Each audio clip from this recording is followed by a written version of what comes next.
Bonjour, Blaise Dubois du Canada. Bienvenue aux 5 minutes de la clinique du coureur. Je vous parle aujourd'hui de téléconsultation. Télémédecine, téléphysio, téléréadaptation, le principe est relativement simple.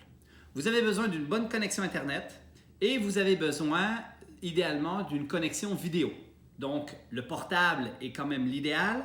On peut parfois utiliser même le cellulaire qui n'est pas optimal mais qui peut quand même faire la job. Ce que vous allez faire en fin de compte, c'est que vous allez communiquer avec un professionnel de la santé qui va pouvoir faire un diagnostic et vous orienter adéquatement sur votre pathologie. Alors, de tout ça, bien évidemment, il y a des patients qui posent des questions. La première question, elle est oui, mais je n'aurai pas de traitement. Alors, il faut savoir que dans une thérapeutique, le traitement de choix reste la quantification du stress mécanique, la bonne orientation du patient pour ce qu'il faut qu'il fasse et ce qu'il ne faut pas qu'il fasse.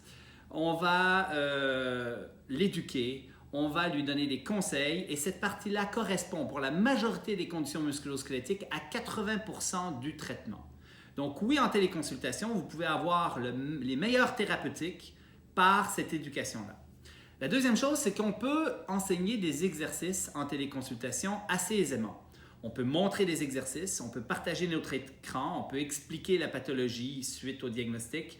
On peut partager notre écran et l'orienter vers des exercices en ligne qui sont déjà démontrés sur vidéo ou on peut lui démontrer nous-mêmes les exercices, on peut lui faire faire les exercices, on peut même le corriger en lien avec ce visuel qui nous permet avec le patient de communiquer. Bien évidemment, on ne pourra pas utiliser des modalités passives comme la thérapie manuelle, les aiguilles, le massage, parfois le taping, mais ces thérapeutiques-là restent secondaires pour la majorité des conditions. Ce sont des outils dans le coffre d'outils du professionnel qui sont très intéressants, mais qui restent secondaires pour bien orienter un patient qui est douloureux ou qui a une réduction de sa fonction. Autre question, est-ce que c'est le même prix?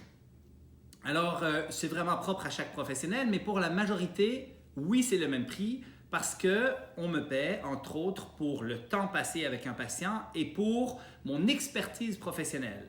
Ma capacité à réfléchir, à trouver, à faire un diagnostic initialement et à trouver la meilleure thérapeutique pour le patient pour pouvoir faire en sorte qu'il guérisse le plus vite possible. Et cette expertise-là, c'est ça qu'on paye. On ne me paye pas pour les outils qui sont dans mon coffre que je vais parfois utiliser ou parfois pas utiliser. Il m'arrive en thérapeutique, en clinique, en présentiel, de ne pas toucher le patient parce que la thérapie manuelle ne fait pas partie des meilleures pratiques pour cette condition-là particulière. Et le patient paye le même prix que si je le voyais en téléconsultation. Une autre question, comment ça se fait? Comment on procède? Alors, c'est relativement assez simple. Alors, je vous donne un exemple. Vous êtes un coureur et vous allez sur le site de la clinique du coureur et vous pouvez aller regarder quels sont les professionnels de la santé qui sont proches de chez vous. Si vous allez dans coureur, trouver un service, professionnel de la santé, vous allez identifier les chiros, les physios, les ostéos, les podos, les podiatres, l'ensemble des professionnels, les médecins qui travaillent et qui ont fait nos formations. Et à partir de ça, ils ont même des petits boutons, un petit bouton bleu qui est téléconsultation et en cliquant là-dessus, vous avez parfois accès directement à l'horaire du professionnel. Sinon, vous pouvez aussi contacter directement le professionnel. Alors souvent, ils vont indiquer disponible en téléconsultation. Alors c'est ce que j'ai fait.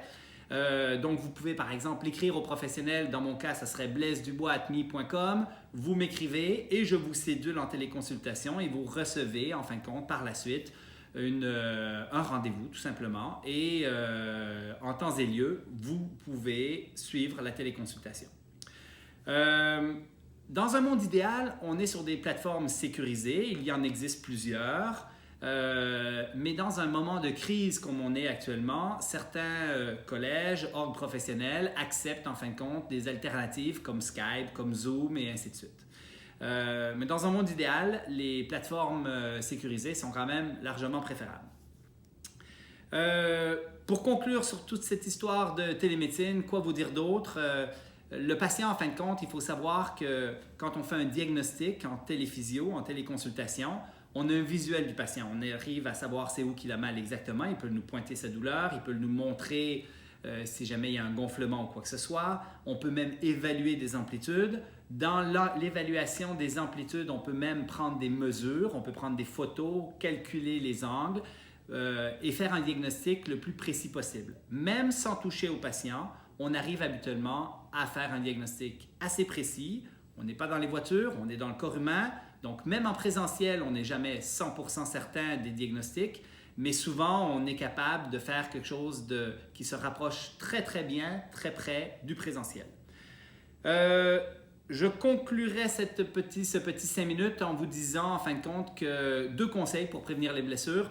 Alors, le premier, si vous n'avez pas encore lu le livre de la clinique du coureur, c'est un livre sur lequel il y a plein de conseils. Il y a 23 pathologies de listées où on vous donne des conseils et des trucs.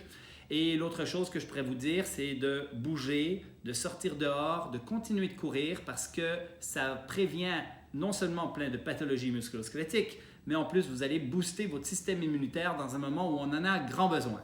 Tout ça, par contre, de façon très graduelle et progressive. Donc, on vous donne rendez-vous demain pour un autre 5 minutes, la clinique du coureur.